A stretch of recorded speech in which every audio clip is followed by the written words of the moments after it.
Hi guys! Welcome back to my YouTube channel. So for today's video, ang i-share ko sa inyo ay kung ano yung difference nung permanent versus dun sa temporary credit limit. At dahil binigyan na naman tayo ng temporary credit limit this month, tingnan natin yung sample ng SPayLater ko. So dito meron tayong 32,200 na permanent credit and I have 6,440 na temporary credit. Ang permanent credit guys, wala siyang time limit. So ibig sabihin, pwede mo siyang magamit anytime. Ngayon, yung temporary credit, meron siyang specific period na pwede mo lang gamitin. Meron siyang expiration. Katulad nito, will expire on April 18. Kapag hindi nyo yun ginamit before it expires, mawawala na siya. And if ever bumili kayo gamit yung SPayLater, doon na ulit yan mababawas sa permanent credit ninyo. So ngayon, kailangan gamitin ko siya before April 18. Kung gagamitin ko siya, yung 6,440, hindi na siya mababawas dun sa permanent credit ko.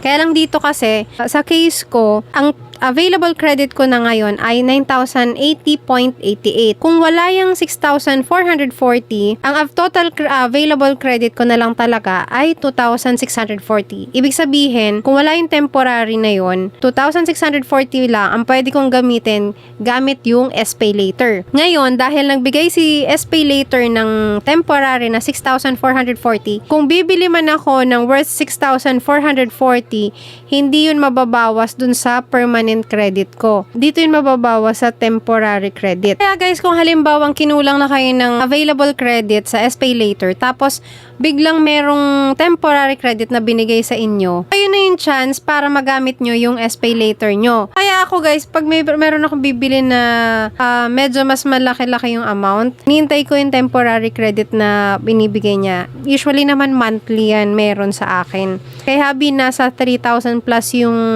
binigay sa kanya ngayong month eh. Nasa amin na yun kung gagamitin namin ngayong month na to. Kung meron kaming bibilhin, pwede na kasi doon naman yun mababawas, hindi doon sa permanent credit mo. I hope na explain ko ng maayos kung ano yung difference nung temporary credit limit versus dun sa permanent credit limit and kung paano siya gamitin. So yun lang guys for today's video. I hope may natutunan kayo sa explanation ko. See you next video. Thank you for watching. Bye! Ano ba? Ano ba yung sinasabi? Di pa rin sanay.